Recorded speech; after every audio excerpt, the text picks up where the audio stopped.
Okay. So our first question. One of the biggest issues in some parts of Union County is rampant overdevelopment. As a UCPS Board of Education member, how would you address the issue of a growing student population and the increasing need for new school facilities and more school resources? Sarah May. Okay, thank you. This is actually like a topic I've been following for years because I guess that's how I got involved 10 years ago. There was a massive redistricting and that was my eye-opener to start really like watching everything going on in the county. So, I mean, it's a balancing act, right? Because it's a county school system, so we have to look at the municipalities.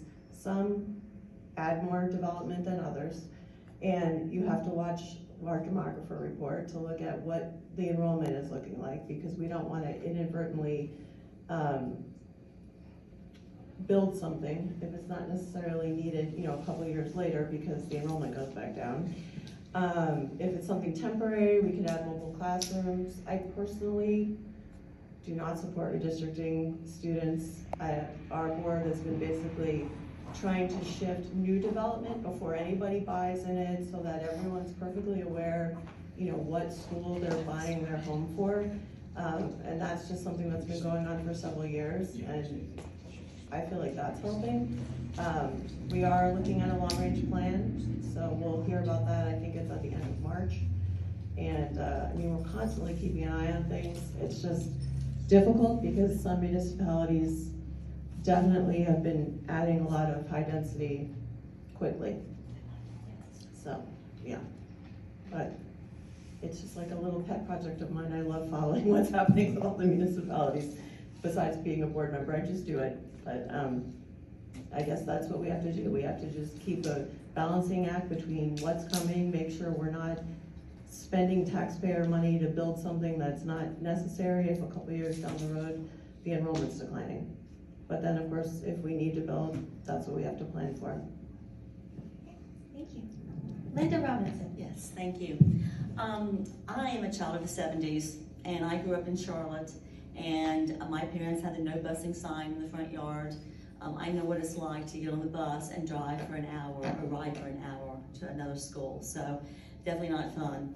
I was visiting, I've been going around to the different town council meetings, and I was in Weddington a couple weeks ago, and a gentleman right afterwards made a beeline for me and says, please, let's not go through this. He also grew up in Charlotte, thinking the same thing that I was thinking. So, you know, what are some alternatives? You know, and I appreciate Sarah's information, things that she has shared. You know, you can build new schools, you know, that's a choice. Funding, there is an issue.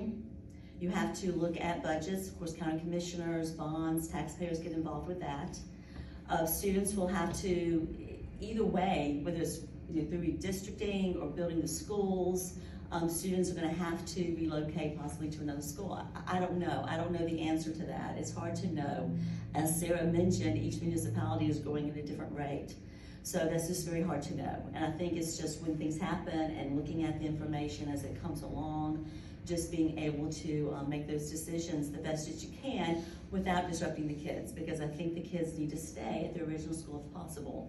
I do want to mention that I'm a retired teacher and that I was at Porter Ridge when we opened up, and we took Sun Valley and Piedmont students. And at that time, we worked really hard to join those two schools and to join those two communities.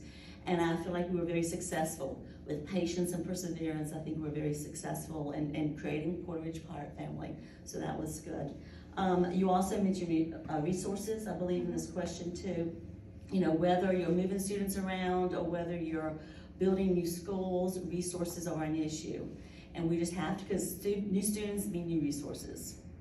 So we just have to watch the spending carefully. I know that I've heard some situations from teachers, excuse me, where they resources were wasted. Different programs came in, and some of this is state, so it's not a county level thing, it's a state thing, but the resources aren't being used wisely. So I think that's something we really need to look at and see how these resources are being used to see, you know, if we could cut down on cost at that point for that.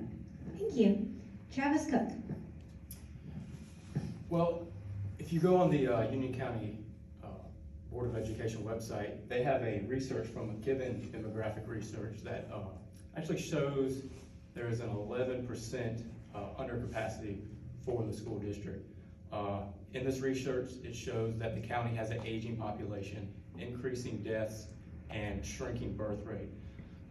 What this research showed is that from 2025 to 2033, the school population is actually going to decrease, along with density restrictions in the municipalities. And currently the county has a sewer capacity issue. All neighborhoods that are currently being built or already planned, there's no more sewer. So there will be no more large neighborhoods in this county until the county decides to increase wastewater treatment.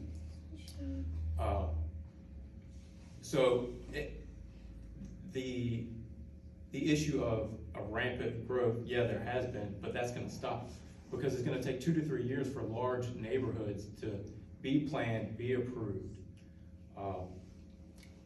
Now there are issues of overcrowding in particular schools, and I wouldn't send your children or my child halfway across the county to alleviate that issue. I think it's best that they stay where they are, close to home. And if you throw out, we're gonna build more schools, where are you gonna get these teachers from? Because as of this morning, there are 56 teacher vacancies. So if you build a new school, if you don't have the teachers that you need now, where are you gonna get them from when you build a new school? They're not gonna be there. So it's an issue that will eventually work itself out with decreasing school enrollment. Thank you. Matt Helms. Thank you. I think I'm currently on the board, and I think we're doing a great job of liaison between the municipalities and seeing the growth records they have. We have reports every month of the building for the county and some of the municipalities. I don't think it's overdevelopment necessarily. I think we have the scare of overdevelopment. And like Travis said, I think with McKibben's report, we have where some pockets are over capacity, but some are not at capacity. And I'm not for redistricting. I would like to keep students in the area that they're in.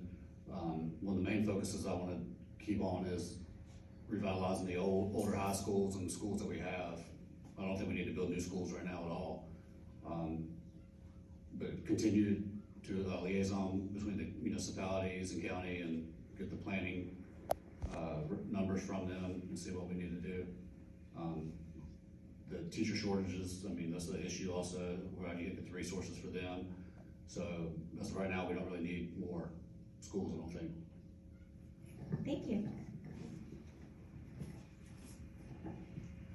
So the second question.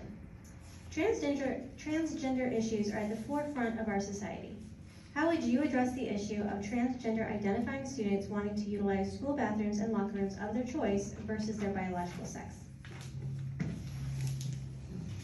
Okay. So currently, due to changes made by the current federal administration, Title IX was changed, and court cases have restricted school districts from setting like certain policies regarding the use of bathroom and locker rooms by biological sex. North Carolina does fall under the 4th Circuit Court, and they've already heard a case regarding this in Virginia, and it found in favor of the student, and the school system had to pay $1.3 million to pay for the student's legal fees. The Supreme Court is not wanting to hear this case. I mean, states have asked and they have not accepted it. So right now, we just have a plan in place that if a family comes in, we try to make accommodations for them for single stall accommodations, which are offered if they request, an alternative. And I'm basically hoping in the upcoming election that the direction of this is going to change, and we're going to return Title IX to what it was meant to be, which is women's equality in sports. Thank you. So I definitely feel like that biological males should not go into female bathrooms.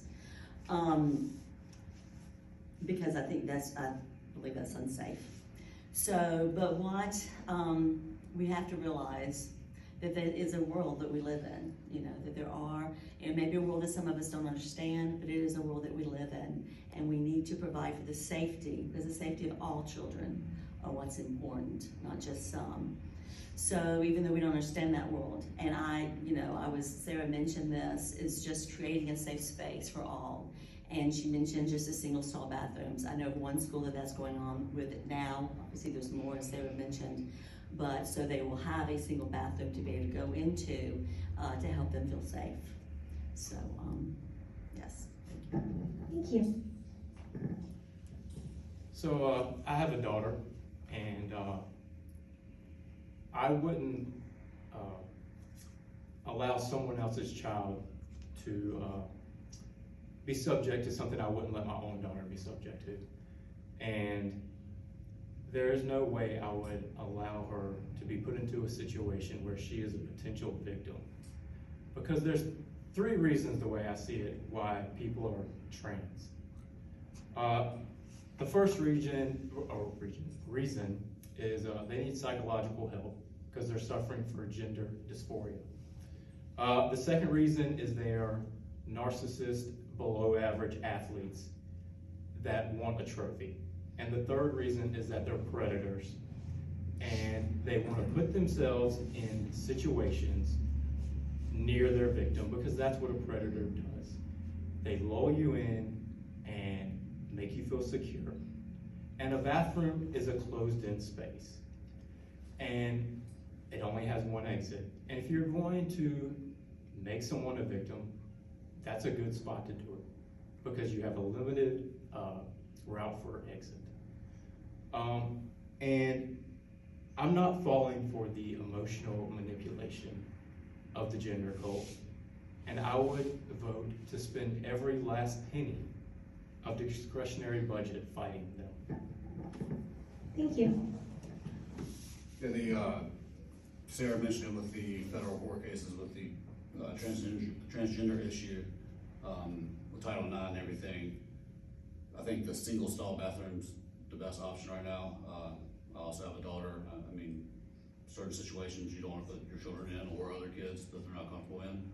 So that's kind of how I feel on that. And I think in regards to sports and everything too, you should be playing your biological sex. So if it's not unfair to most people in some situations for that. Thank you. For our third question, do you think UCPS has a good balance between technology and traditional sources of learning, such as textbooks,